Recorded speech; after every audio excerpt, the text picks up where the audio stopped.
Volvemos luego de la pausa, seguimos nosotros en el foro empresarial. Gracias a la gente de Sudamérica que nos acompañan y hacen posible este encuentro. Vamos ya directamente a saludar a nuestra próxima invitada.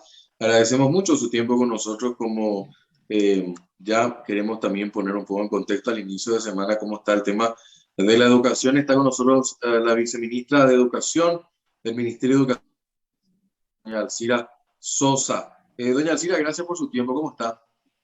Muy bien, ¿cómo estás, Juan Pablo? Gracias por acompañarnos de vuelta. Quería reiterar esto y consultarle cómo están los trabajos ahora para esto último que había dicho el ministro Brunetti, de la decisión de tener de vuelta a los maestros de forma presencial. Es un hito importante. Ayer en la explanada de la Basílica de Cacupé se dio justamente la misa central como todos los domingos. Después de un año, 5 meses, 9 días, estaban contabilizando eso. Los maestros vuelven después de cuánto, en cierta manera, mismo tiempo. Prácticamente en algunos casos, porque recordarás que iniciamos este año escolar en un porcentaje alto en modalidad presencial, 48% de nuestros estudiantes habían iniciado las clases presenciales entre febrero y marzo. Luego, cuando se dio el aumento de contagios, hubo otra vez una migración en la modalidad a distancia. Permanecieron en la modalidad presencial o semipresencial según la realidad de cada institución, un poco más de 350.000 estudiantes de todo el país, tanto de escuelas públicas como privadas y subvencionadas. Así que el día de hoy realmente es un día también histórico para nosotros, toda la semana pasada y particularmente este fin de semana se vio mucho movimiento en la escuela, la familia, los docentes preparando las aulas para retornar hoy a las actividades presenciales. Creo que es un día de mucha alegría, como un primer día de clases prácticamente para muchos de nuestros estudiantes.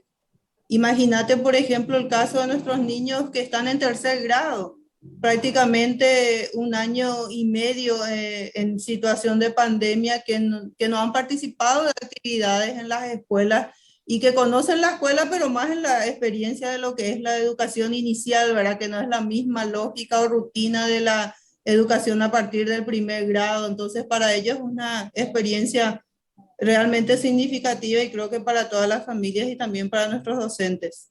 En todo sentido. ¿Se ha preparado infraestructuralmente las instituciones para esto? Bueno, nosotros tenemos un promedio de un poco más de 1.000 instituciones que veníamos trabajando en mejorar infraestructura, aulas, refacciones, incluso construcción de nuevos espacios, tanto aulas, comedores, laboratorios y talleres. También es importante mencionar que las gobernaciones y municipalidades, con los fondos que tienen de FONACIDE, han trabajado en ello, así que hay una importante mejora, sin duda. Sabemos de las deudas históricas del tema de infraestructura escolar, que es uno de los grandes desafíos en el marco de la transformación educativa. Ahora, pero tengo entendido que uno de los reclamos que había escuchado la semana pasada por parte de algunos gremios de docentes era el tema de los cuidados básicos para la situación de la pandemia. Viceministra, ¿en eso sí el ministerio va a ayudar en algún sentido? Bueno, hay dos escenarios. Uno que tiene que ver con muchas de nuestras escuelas que de hecho ya, y me refiero a las escuelas del sector oficial, ¿verdad? Que son a quienes nosotros les transferimos recursos para que puedan comprar insumos eh, para limpieza y seguridad.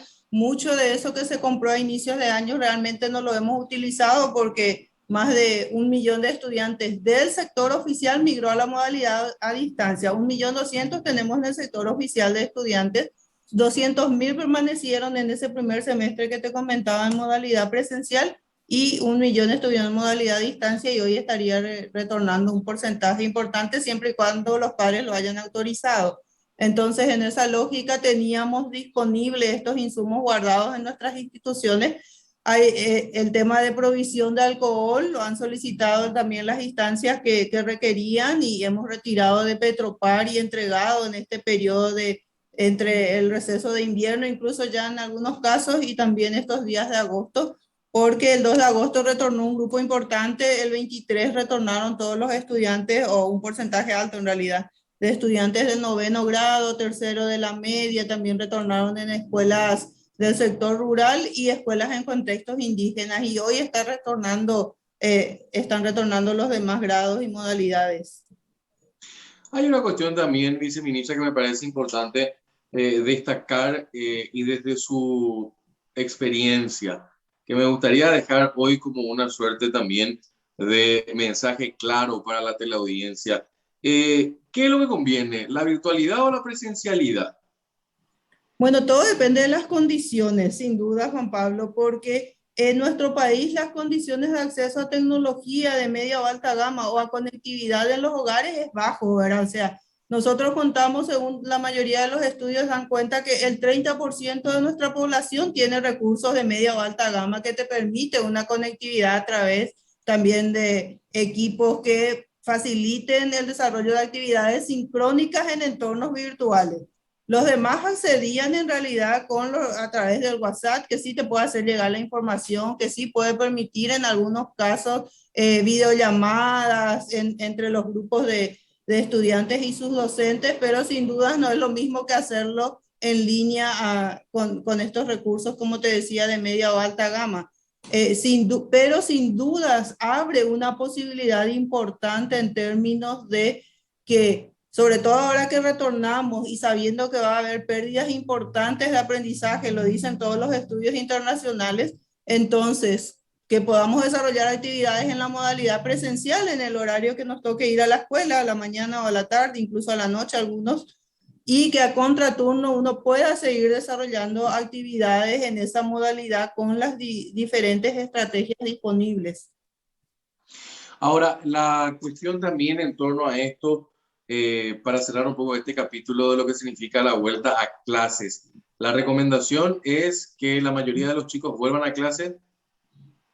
Sí, siempre y cuando, insisto, la familia lo decida, porque sabes que todavía hay así como temores en relación a esto, y por supuesto nosotros respetamos la patria potestad y en base a eso es la familia la que decide la modalidad de asistencia de sus hijos a las instituciones educativas. Pero sin duda y sobre todo entendiendo que la modalidad a distancia requiere de mayor desarrollo de autonomía. No es tan sencillo con los niños más pequeños, y sobre todo hoy que los padres también han vuelto a actividades laborales, entonces no pueden estar acompañándolos durante el día. Por lo general tienen que copiar las actividades a la tardecita o a la noche cuando papá y mamá vuelven del trabajo, entonces eso complejiza un poco el desarrollo de las actividades de los chicos más pequeños.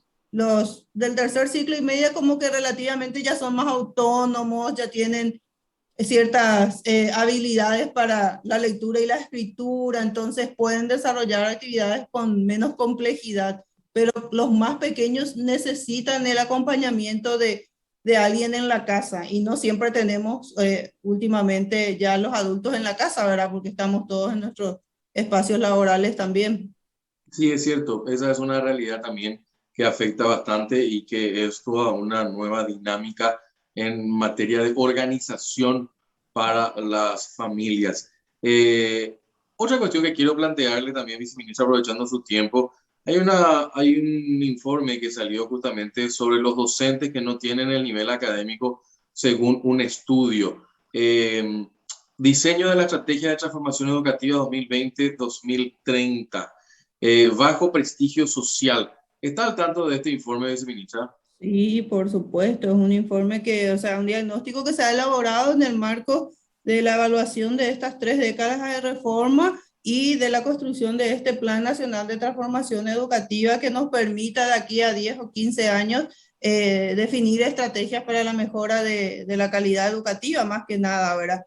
Bueno, ahí es bueno hacer algunas aclaraciones, Juan Pablo. Cuando se menciona que no tienen el nivel académico, es justamente para el nivel educativo que enseñan. ¿Cuál ha sido la dinámica del aumento de la cobertura en nuestro país? En la década de los 90, como sociedad, tomamos la decisión de ampliar la cobertura en todos los niveles educativos. Entonces, cuando eso no todos iban al preescolar, por ejemplo, solo el 22% de la población asistía al preescolar en esa década. Hoy tenemos al 80%. pero eso nos demanda a nosotros como sistema, por supuesto, a tener la cantidad de docentes para esas habilitaciones de secciones. Entonces, tenemos docentes de escolar básica que están enseñando en educación inicial, pero no es lo mismo que la década de los 90 cuando tenías bachilleres que se sumaron a las aulas, entre tanto estudiaban formación docente. Esa fue la realidad de los 90 porque no teníamos la cantidad de docentes para la demanda que había. Hoy día sí ya tenés docentes con título, pero su título es para educación escolar básica, no para educación inicial, entonces hacen especializaciones que les permite tener también otro título, pero ya están enseñando en nuestras aulas de educación inicial porque ha habido alta demanda en los últimos años y particularmente desde el sector oficial en el último quinquenio nosotros hemos invertido bastante en ampliar la oferta en el sector público. Lo mismo ocurre con el tercer ciclo y media, en donde, como sabes, como son las configuraciones de catedráticos, entonces hay lugares en donde no tenés un profesor de física, pero enseña al profesor de matemáticas. Y de hecho está habilitado porque el perfil lo habilita, ¿verdad? No es el primer perfil, ¿verdad? Por supuesto, en primer lugar está el que es profesor de física, el licenciado de física y después otros perfiles relacionados con la disciplina que les permiten enseñar el aula. Ese es el déficit que hoy tenemos, o digamos es la situación que hoy tenemos. Ya no tenemos docentes que no tengan título de formación docente, pero sí estamos en un proceso de especialización para que tengan el perfil para la disciplina. Entonces es otro escenario muy distinto al de hace 3 décadas. Ahora, lo que mencionaba sobre el prestigio social es una percepción. Se tiene la percepción de que ser, por ejemplo, doctor o de repente ingeniero tiene mayor prestigio social y que ser docente no es como una profesión de alto prestigio, pero es la percepción que tiene la sociedad en relación a ciertas profesiones. Entonces, creo que es importante ese tipo de aclaraciones también en lo que refiere el estudio. Ahora, tuvimos un tiempo, y yo diría que incluso no muy lejano, donde la actividad del docente tenía un prestigio muy superior a lo que se tiene actualmente. ¿Qué pasó, viceministra? Bueno, eso es lo que ocurrió en toda Latinoamérica, en realidad, en el marco de las reformas, ¿verdad? Cuando antes éramos pocos los que íbamos a la escuela, te comento lo que hace educación secundaria. En la década de los 90 éramos 22% los que accedíamos a la educación secundaria. Entonces, teníamos poquísimas escuelas, liceos o colegios, ¿verdad? Que daban esa oferta y por tanto también pocos docentes y bueno, probablemente en aquel momento justamente la posibilidad de enseñar en muy pocas escuelas estaba más restringido a ciertos sectores. Cuando se amplía esto y también se inician todos estos procesos de formación de docentes para tener docentes en tales áreas, es cierto, hay que reconocer que en algunos casos no fue garantizada digamos, la calidad de la oferta que daban los institutos de formación docente y eso también pueden leerlo en el informe, ¿verdad? Hoy, por ejemplo, ya tenemos mecanismos de licenciamiento de los IFD y tenemos mecanismos para la acreditación. La Agencia Nacional de la Acreditación de la Educación Superior, que acredita las universidades e institutos superiores, también ya tiene un sistema para acreditar nuestros institutos de formación docente hoy día. Y ya están iniciando ese proceso con los institutos, lo cual nos permite garantizar que tengamos instituciones de mejor nivel formando a nuestros docentes. En esa línea también es importante mencionarte que este año egresa la primera cohorte de docentes ya en el formato de lo que sería la nueva formación inicial, docente inicial, ¿verdad? En la que yo puedo terminar mi curso de docente en escolar básica y tener mi título, pero para acceder a la matrícula, el Ministerio de Educación va a aplicar unas pruebas nacionales estandarizadas. Si apruebo esa prueba, voy a tener mi matrícula para ejercer la docencia. Si no, voy a tener que estudiar un poquito más y volver a presentarme en la próxima ronda de evaluación. Entonces, con eso también elevamos el piso para que realmente sean los mejores los que lleguen a nuestras aulas, que es el gran desafío para mejorar la calidad de la educación, sin dudas. Ahora, ahí, viceministra, y aprovecho un poco este diálogo que tenemos para nuestra teleaudiencia, ¿se limita todo en la buena calidad del docente? O sea, No, creo que hay un fetiche, viceministra, donde se dice los mejores docentes van a hacer la transformación y el cambio de la educación que tenemos actualmente. Pero yo creo de que es un proceso integral, la familia, los recursos, o sea, así mismo. hay una cultura que tenemos que tratar de modificar y de instalar lo bueno de ese cambio, ¿no? Así mismo, sin dudas el docente es un factor clave, acordemos eso, pero hay otras condiciones. En evaluación se habla de los factores asociados al aprendizaje, que son las otras condiciones para que sea posible la calidad del aprendizaje. Y tiene que ver con las condiciones en donde se da el ejercicio docente, o sea, las condiciones de infraestructura, los recursos que tienen en las escuelas que cuentan con más recursos bibliográficos, por ejemplo, y no te hablo solo de la biblioteca, los estudios internacionales demuestran que cuando tenés los libros en el aula, eso genera mejores oportunidades para el aprendizaje porque también permite mayor acceso de los niños o los jóvenes a esos materiales. Y por supuesto, otros factores relacionados a hoy día que sabemos que no todos aprendemos al mismo ritmo, no porque tengamos 8 años y estemos en segundo o tercer grado, todos aprendemos al mismo ritmo, eso hoy día nos dicen las teorías, ¿verdad? Y la posibilidad de dar ese tipo de soporte a quienes tienen o mejores ventajas para aprender tales o cuales materias o algunas desventajas y necesitan cierto soporte, no siempre está garantizado en la escuela porque está el profe que tiene que atender a todos los niños y no tiene como que un asistente que pueda trabajar con los que ya avanzaron un poco más o con los que necesitan todavía más soporte. Entonces, sin duda son muchos factores que se suman y bueno, incluso los factores relacionados a la condición de nutrición de nuestros pequeños, ¿verdad? Sabes lo importante de los primeros 1000 días de vida, la estimulación oportuna, la buena alimentación y por eso están estas políticas compensatorias también desde la década de los 90 tratando de garantizar esas condiciones desde la escuela para que los niños tengan oportunidad de aprender. Y como lo decía, sin duda es el acompañamiento de la familia. Y que sabemos que desde la década de los 70, cuando las mujeres se incorporan más al campo laboral, de alguna manera hay como que una ausencia de acompañamiento de los padres en ese proceso que cuando tenías a alguien que te ayudaba con las tareas en la casa. Sí, y que era una realidad completamente distinta a los tiempos que estamos viviendo actualmente. ¿Cómo está el proceso de transformación educativa, entre paréntesis, viceministra? Bueno, justamente se han iniciado los foros departamentales. La semana pasada estuvimos en Itapúa y en Alto Paraná. De hecho, desde el retorno del receso escolar a nivel de instituciones educativas y con distintos sectores, llámese padres, estudiantes, docentes y otros actores de cada comunidad, se han venido haciendo discusiones y generando propuestas.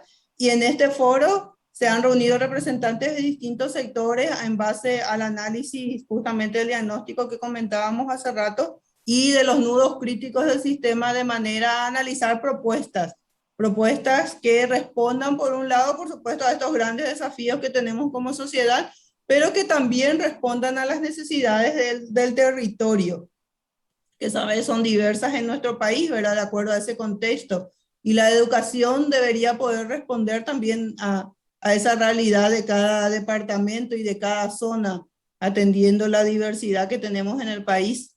Y en esa línea, bueno, seguimos con los foros departamentales, también hay mesas en distintas temáticas, o sea, al mismo tiempo que tenemos foros locales, tenemos otras mesas de discusión con actores a nivel nacional. No sé, te comento, por ejemplo, la mesa de bilingüismo, la de educación técnica, la que tiene que ver con los temas legales, y entonces así distintos sectores discutiendo en torno a esto y a otros temas que hacen a esta gran discusión.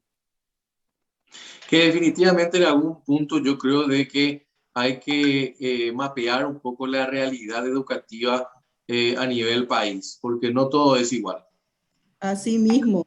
Y de eso se trata, de recoger esos intereses y necesidades locales y ponerlos en una agenda nacional los resultados de cada propuesta departamental. Vamos a tener de los 17 departamentos y la capital del país, y eso vamos a llevarlo a un primer Congreso Nacional, en donde seguro en algunas líneas van a haber muchas coincidencias y acuerdos, y en otras propuestamente habrán algunas diferencias, y seguiremos discutiendo como sociedad en algunos temas sensibles probablemente, pero eso implica también pensar en un plan que nos permita a corto, mediano y largo plazo ir instalando algunas estrategias que vayan avanzando en la mejora de la calidad educativa. Y sin duda los primeros, ese corto plazo que hablamos en el plan va a tener que ver con la pospandemia. O sea, no es que porque el año próximo volvamos todos a una modalidad presencial al 100% de darse, ya se resuelve y volvemos a la escuela como si nada haya pasado, ¿verdad? Va a haber todo un proceso, perdón, de readecuación, ajustes, priorizaciones requeridas para recuperar eso que te decía, las pérdidas de aprendizaje, porque los estudios internacionales dan cuenta de que incluso las pruebas estandarizadas van a ser como caídas de hasta 10 puntos en los países con mayores dificultades históricamente, ya sin pandemia, ¿verdad? Y yo creo que tampoco tenemos que tener un sentimiento exitista de que la presencialidad va a terminar por solucionar todo lo que ha significado este periodo de pausa obligada por la situación sanitaria, pero que definitivamente marca, eh, yo diría que una grieta muy fuerte en lo que ha sido una generación y en la formación de una generación como tal, viceministra. De todas maneras, creo que la percepción es que este año vamos a terminar mejor que el año pasado. Sin dudas, el pasado fue 100% a distancia y con todas las complejidades que ya dijimos, ¿verdad? Del acceso, de quienes solo podían hacerlo a través de recursos impresos y dependía de a su vez de los recursos que tenía la familia para disponer de materiales, por ejemplo. Entonces, este año sí, ya hay también como más experiencia, tanto de parte de los docentes como de los estudiantes y sus familias en estos procesos de adecuación. Pero claro, la presencialidad históricamente es lo que nos permite generar ese vínculo y esa oportunidad de aprendizaje, entendiendo que también en la escuela no solo aprendemos matemática, física, historia, sino también desarrollamos todo lo que tiene que ver con la socialización, el desarrollo integral de la persona, y que tiene que ver con el desarrollo en los grupos, ¿verdad? No solamente el aprendizaje individual, sino también colectivo, y que es muy importante para la vida de todos. Viceministra, le agradezco mucho el tiempo, ha sido una conversación más que interesante. ¿Qué le gustaría dejar como mensaje final para la teleaudiencia que nos está viendo? Bueno, y creo que como sociedad nos estamos dando la oportunidad de este reencuentro en la escuela, que sin duda es en donde está el mayor de los tesoros que son las nuevas generaciones, ¿verdad? Nuestros hijos y nietos que hoy retornan a las escuelas son el presente y el futuro de nuestro país, y la apuesta está puesta en eso, ¿verdad? En generar oportunidades de una mejor educación y de un desarrollo integral de cada uno de ellos, y creo que nosotros, la generación de adultos, estamos comprometidos a garantizar eso como padres, como docentes, como actores sociales. Viceministra, gracias por su tiempo. Cuando gustes, Juan Pablo, que tenga buen día. Igualmente, viceministra de Educación Básica, Alcira Sosa, con nosotros aquí en el Foro Empresarial.